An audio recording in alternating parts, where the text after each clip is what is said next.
back to this channel. Today, Group 7 will be talking about the historical overview of communications. We will be talking about how the writings on the walls turned to signals in the airwaves. So, yeah, let's hop on to the first question.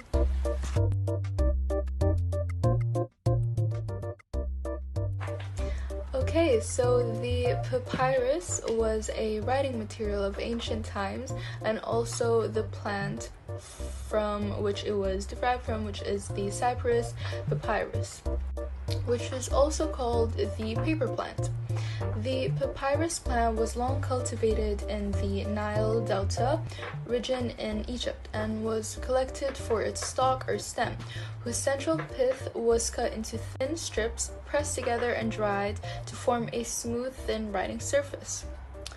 The ancient Egyptians used the stem of the papyrus plant to make sails, cloth, mats, cords, and, above all, paper. Paper made from papyrus was the chief writing material in ancient Egypt and was used extensively in the Roman Empire.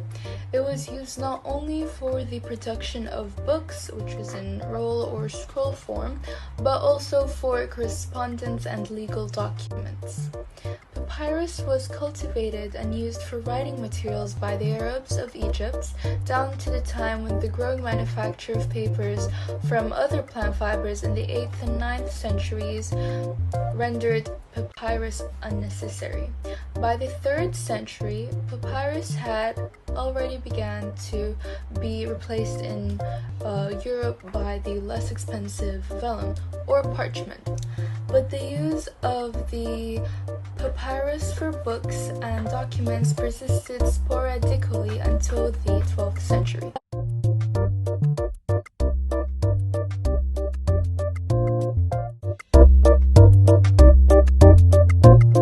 Nation-states and the rise of newspapers.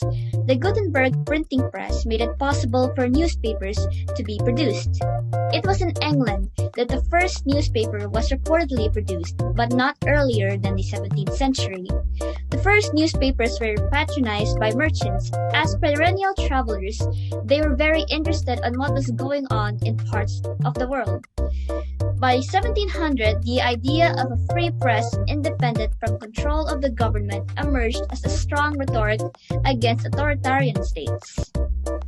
Macquail cites that newspaper is a more significant innovation than the book. It was a new literary with social and cultural form that catered to town-based businesses and professional people, a new class emerging in Western Europe. It provided a new function for a distinct class that will give rise to developments in the economic sphere, specifically industrialization, and the rise of the nation-state. He also cites that the following defining features of a newspaper: the regular appearance, commercial circulation, serving multiple purposes, information, education, entertainment, advertising, diversion, and even gossip, in its unrefutably public character. Thoreau, however, notes the rise of an adversarial press, defined as a press that had the ability to conduct dialogue and even argue with the government. It was a sentiment that arose from the ranks of the intellectuals in the British and American colonies.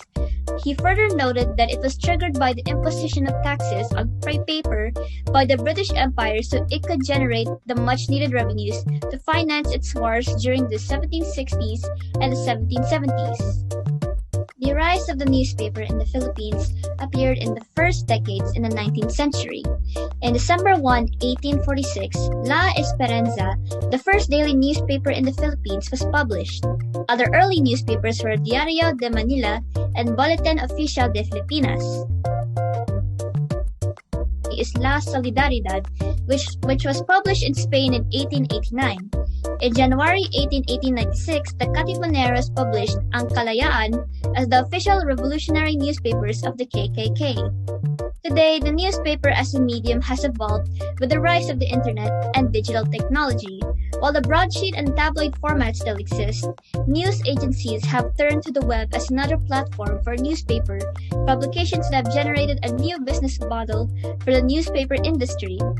Today, online newspapers are no longer confined to news on a daily basis, but would have account for immediacy. Reading habits have also changed dramatically.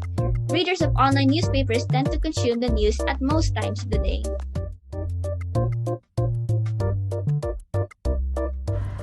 The rise of new media. The term traditional media has become synonymous with the 7 most common forms of media, which are books, newspapers, magazines, sound recordings, radio and television, and films.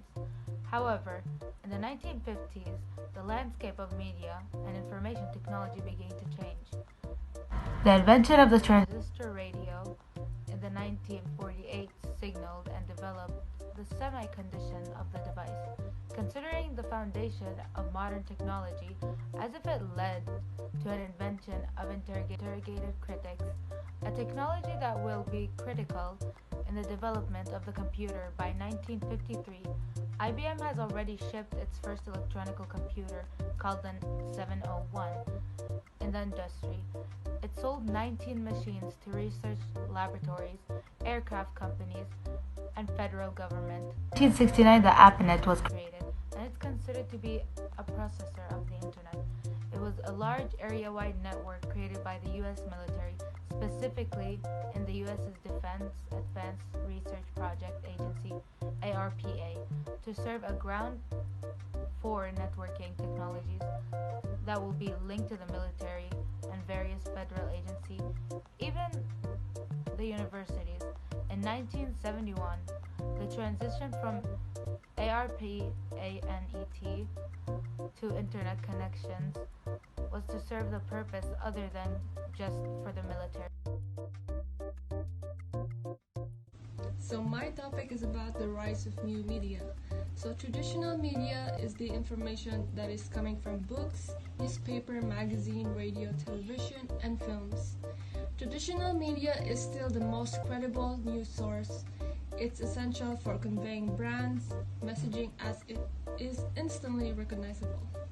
Social media is often used by traditional media to drive traffic to their website, thus meaning traditional media can still reach vast audience online and offline.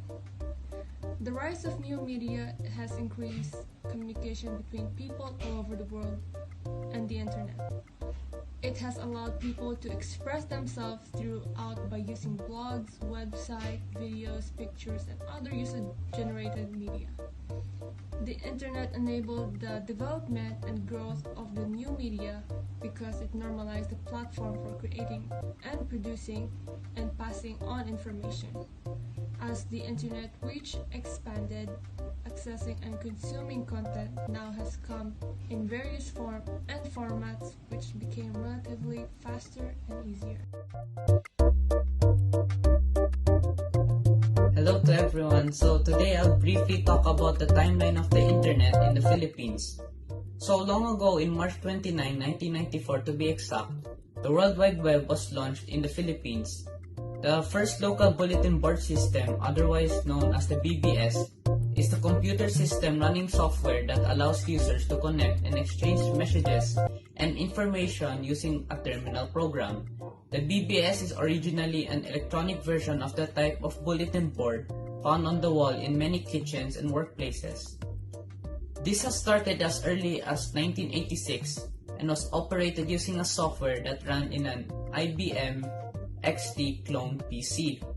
If you don't know what that is, I'll show you an example right here. So by 1993, the government is a major contributor, mostly of the role discharged by the DOST, or Department of Science and Technology, but also the support of the Industrial Research Foundation, or in short, IRF. The PhilNet project was launched. Now I'll give my brief explanation about PhilNet and how it's formed by a consortium. To those who don't know what's the meaning of a consortium is a group made out of 2 or more individuals, companies, and even governments that work together in achieving a common objective. Now going back to PhilNet. PhilNet is a consortium of institutions which establishes and operates the Philippine Wide Area Computer Network called PHNet, formerly known as the Department of Science and Technology PhilNet Project. Now, going back on March 29, 1994, the Philippines was now formally connected to the internet using the PLDT Network Center in Makati City. On the same date, the first international email conference was being held in the University of San Carlos in Cebu, organized by Dr. John Brohl of Syracuse University and USC.